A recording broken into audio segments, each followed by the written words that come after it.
ஓம் நம சிவாய். உலகத்தையே அழிக்கிறேன் அப்படின்னு ஆணவத்தோட வானுலகத்துலேருந்து பூமியை நோக்கி வந்த கங்கையின் கர்வத்தையும், தவத்தில் இருக்கிற சிவனுடைய உள்ளத்தில் கலக்கத்தை உண்டு பண்ணுறேன் வீராப்போடு செயல்பட்ட மன்மதனின் ஆணவத்தையும், பிறவிக்கடல் உழன்று வருந்த உயிர்களுக்கு ஓய்வளிக்கிறதுக்காக உலகலயத்தை செய்யறதுக்கு கழுத்துக்கு மேலுள்ள பாகங்களால் செஞ்ச செயலாக, உள்ளத்தில் சிறிது கூட சினம் கொள்ளாது குரு சிஷ்யனை கண்டிக்கிறது போலவும் தந்தை தனையனை கடிஞ்சிக்கிறதுக்கு போலவும் செஞ்ச செயல் அந்த ஈஸ்வரனுடையது. அப்போ பரமேஸ்வரனுடைய செயல்கள் எல்லாம் மேலெழுந்த வாரியாக பார்க்கும்போது கொடிய செயல்கள் போல தோன்றுறது. ஆனால் உள்ளத்தால் உலக நலம் கருதி தான் அதை அவர் செஞ்சுட்டு வர்றார். சிவனை எல்லாரும் தியானிக்கிறது போலவே சிவனும் எல்லாருக்கும் நலத்தையும் மங்களத்தையும் தான் எப்பையும் தரார். எப்பயுமே தேவர்கள், சர்ப்பங்கள், மனிதர்கள் முதலானவா யாரை அர்ச்சனை பண்ணுறாளோ, துதிக்கிறாளோ, தியானம் பண்ணுறாளோ அப்படின்ற விஷயத்தில் வியப்பை காண என்ன இருக்குது? எந்தெந்த தேவன் தாமும் எல்லா ஜீவராசிகளுக்கும் மங்களத்தையே நினச்சி சிவ தத்துவத்தை அடைஞ்சிருக்காளோ அப்படி தான் அந்த சிவத்தையே நினைஞ்சு சிவ தத்துவத்தை அடைஞ்சிருக்கான்னு சுவாமி கிட்ட சொல்கிறாங்க. அப்போ எந்த நீரிலிருந்து பிரம்மா உண்டானாரோ, எந்த பூமியில் மகாவிஷ்ணுவனுடைய அவதாரம் ஏற்பட்டதோ, எந்த நெருப்பில் மூவுலகத்தின் அன்னையான சீதாதேவி புகுந்தாலோ, அந்த 3 பூதங்களும் யாருடைய வீரியத்தை தாங்கும் விஷயத்தில் ஆற்றலற்றவையாக இருக்கோ அந்த ஈஸ்வரனை தியானிக்கிறோம்.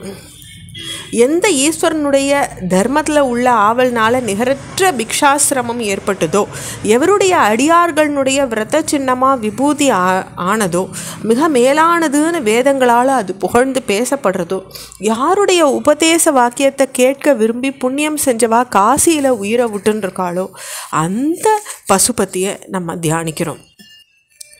அப்போ காசியில் பிராண வியோகம் ஆற உயிர்களுக்கு விஸ்வேஸ்வரர் ஓம் நம சிவாய அப்படின்ற ஷடாட்சர தாரக மகா மந்திரோபதேசம் பண்ணி அவளை கரையேற்றுறார் அப்படின்றது புராணம்.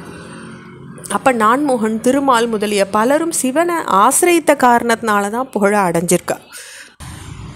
எந்த பரமேஸ்வரனுக்கு தேரோட்டியாக அமர்ந்த காரணத்தினாலேயே பிரம்மதேவனுக்கு பரார்த்தத்துக்கும் அதிகமான ஆயுள் பாவம் கிடச்சிதோ, எந்த பரமேஸ்வரனுக்கு பானமாக இருக்க தன்மையை அடைஞ்ச திருமால்னது செல்வியா திருமகளும் என்றைக்கும் நீங்காதவளாக விளங்கின்றிருக்காளோ, எந்த பரமேஸ்வரனுடைய திருவடிகளை ஆசிரியிச்ச அரவரசனாக இருந்த ஆதிசேஷனுடைய உரைகள் ரொம்ப புகழுடையதாக இருக்கும், அத்தகைய பரமேஸ்வரனை அண்ட பண்ட சராச்சரங்கள் அனைத்துக்கும் முழுமுதற் கடவுளாக விளங்குறார், தலைவராகவும் இருக்கார். என்னுடைய தெய்வமும் அவரேன்னு சொல்கிறார் தீட்சிதர். அந்த பரமேஸ்வரனை தவிர்த்த பசுக்களாக இருக்க வேறு எந்த தேவனையோ மனுஷனையோ வேதங்களையோ பிரதானமாக ஒரு இடத்துல ஒரு முறை கூட பெயரளவில் சொல்லப்படலை. அந்த பரமேஸ்வரன் ஒருத்தரைத்தான் வேதங்கள் பிரதானமாக சொல்கிறது அப்படின்னுட்டு அழுத்தமாக சொல்கிறார் திருப்பி தீட்சிதர். எவருடைய பரம உத்கர்ஷ பாவன விஷயத்தில் வேத சாஸ்திரங்கள் சாட்சியாக இருக்கோ, பரம சௌலபிய குண விசேஷத்தில் பூத பிசாசதிகள் சாட்சியாக இருக்கோ, வேண்டுவோர் வேண்டுவனவற்றையெல்லாம் அதிகமாக அளிக்கிற செயலில் வியாக்கிரபாத முனி அழைக்கப்படுற உபமன்யு மொகரிஷியே சாட்சியாக இருக்காரோ, எல்லா குற்றங்களையும் மன்னிச்சருளில் செயல்ற அசுரனாவும் அந்தகனாவும் சாட்சியாக விளங்குறாரோ அந்த ஈஸ்வரனை நான் தியானிக்கிறேன். அப்போ பக்தர்களின் விருப்பத்துக்கும் அதிகமாக கொடுக்குற சிறப்பினை வியாக்கிரபாதர் அழைக்கப்படுற உபமன்யு மகரிஷியினுடைய வரலாறு நமக்கு சொல்கிறது.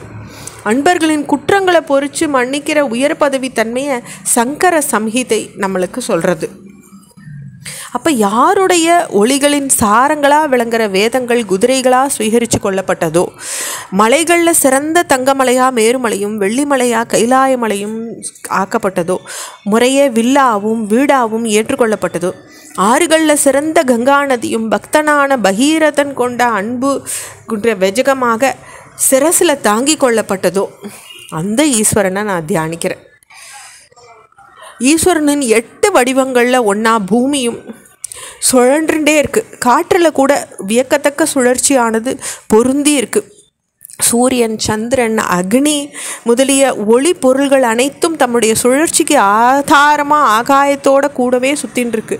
நீரில் தோன்றியிருக்க சுழல் வடிவு சுழற்சியானது அந்த 8வது வடிவமாக சொல்லப்பட்டிருக்கு. அத்தகைய புமான் வடிவமாக அப்பய தீட்சிதர் விளங்குறார். அத்தகைய அப்பய தீட்சிதர் வடிவமாக ஒன்று மட்டுமே சலனமற்றதா நிலையற்றதா சர்வோத்கிருஷ்டமாக விளங்குறது. அப்படி ஸ்திர சித்தரா சிவபெருமான் இருக்கார். அவருடைய 8வது வடிவமாக விளங்குற ஸ்ரீமத் அப்பய தீட்சிதர் அவர் நிரஸ்த பிரமரா விளங்கி நம்மளுக்கு எல்லாத்தையும் பாக்கியத்தை கொடுக்குறாருன்னு இந்த ஸ்லோகம் முடியறது. இதோட சிவோத்கர்ஷ மஞ்சரி முடியறது. ஓம் நம சிவாய.